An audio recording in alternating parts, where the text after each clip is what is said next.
Good morning. I thought I would read The Polar Express today. This is a great book. On Christmas Eve, many years ago, I lay quietly in my bed. I did not rustle the sheets. I breathed slowly and silently. I was listening for a sound a friend had told me I'd never hear. The ringing bells of Santa's sleigh. There is no Santa, my friend had insisted, but I knew he was wrong. Late that night I did hear sounds, though not of ringing bells.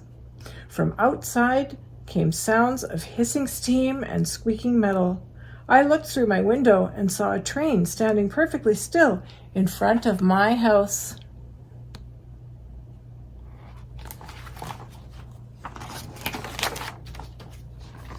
There's the train. It was wrapped in an apron of steam. Snowflakes fell lightly around it. A conductor stood at the open door of one of the cars. He took a large pocket watch from his vest, then looked up at my window. I put on my slippers and robe. I tiptoed downstairs and out the door. "All aboard!" the conductor cried out. I ran up to him. "Well," he said, "are you coming?" "Where?" I asked. "Why, to the North Pole, of course," was his answer. "This is the Polar Express." I took his outstretched hand and he pulled me aboard. There's the train. It's a beautiful train. The train was filled with other children, all in their pajamas and nightgowns. We sang Christmas carols and ate candies with nougat centers as white as snow.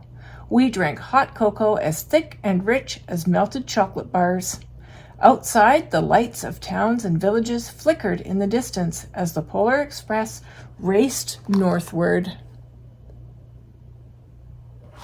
Wow, that looks like fun. Soon there were no more lights to be seen. We traveled through cold, dark forests, where lean wolves roamed and white-tailed rabbits hid from our train as it thundered through the quiet wilderness. Look at those wolves. The train in the background.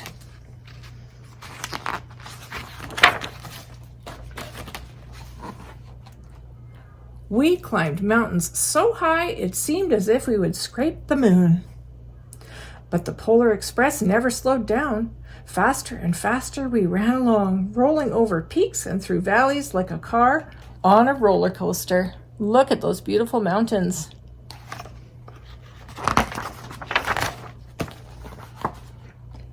The mountains turned into hills. The hills turned to snow-covered plains. We crossed a barren desert of ice, the great polar ice cap. Lights appeared in the distance. They looked like the lights of a strange ocean liner sailing on a frozen sea. "There," said the conductor, "is the North Pole."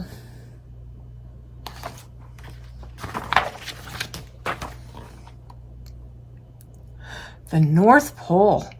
It was a huge city standing alone at the top of the world, filled with factories where every Christmas toy was made. At first, we saw no elves. "They are gathering at the center of the city," the conductor told us. "That is where Santa will give the first gift of Christmas." "Who receives the first gift?" we all asked. The conductor answered, "He will choose one of you."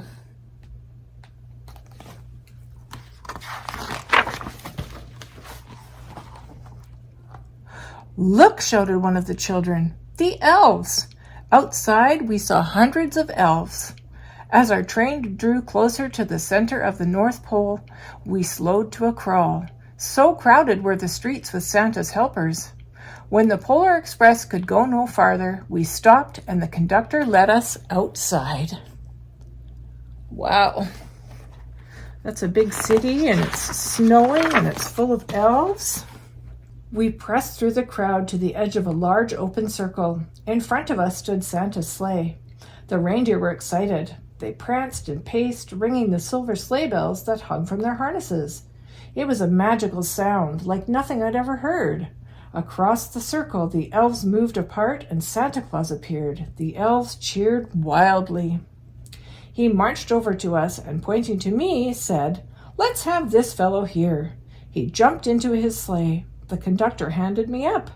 I sat on Santa's knee, and he asked, "Now, what would you like for Christmas?"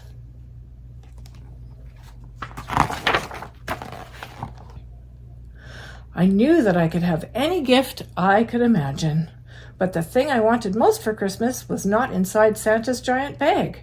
What I wanted more than anything was one silver bell from Santa's sleigh. When I asked, Santa smiled. Then he gave me a hug and told an elf to cut a bell from a reindeer's harness. The elf tossed it up to Santa. He stood, holding the bell high above him, and called out, "The first gift of Christmas." Look at that, he's holding up the bell. A clock struck midnight as the elves roared their approval. Santa handed the bell to me, and I put it in my bathrobe pocket. The conductor helped me down from the sleigh. Santa shouted out the reindeers' names and cracked his whip. His team charged forward and climbed into the air. Santa circled once above us, then disappeared in the cold, dark polar sky. There he goes.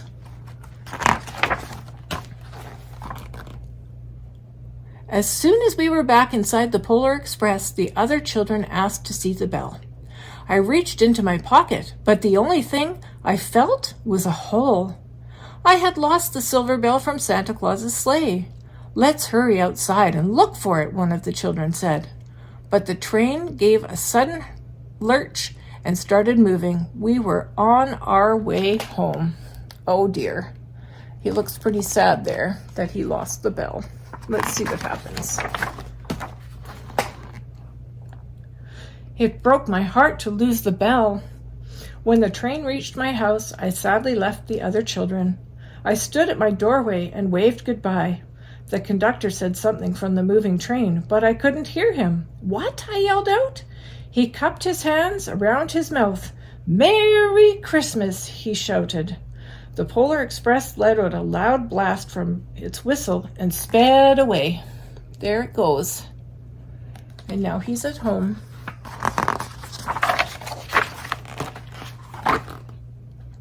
On Christmas morning, my little sister Sarah and I opened our presents.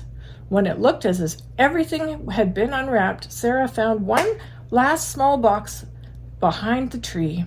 It had my name on it. Inside was the silver bell. There was a note. "Found this on the seat of my sleigh. Fix that hole in your pocket. Signed, Mr. C." I shook the bell. It made the most beautiful sound my sister and I had ever heard. But my mother said, "Oh, that's too bad." "Yes," said my father, "it's broken." When I'd shaken the bell, my parents had not heard a sound. At one time, most of my friends could hear the bell, but as years passed, it fell silent for all of them. Even Sarah found one Christmas that she could no longer hear its sweet sound. Though I've grown old, the bell still rings for me, as it does for all who truly believe. I have a bell right here. Can you hear it? I can hear it. Can you hear it? I also have a gold bell and another gold bell because I believe in magic. Do you? It's all around. You just have to believe. Listen for the ringing.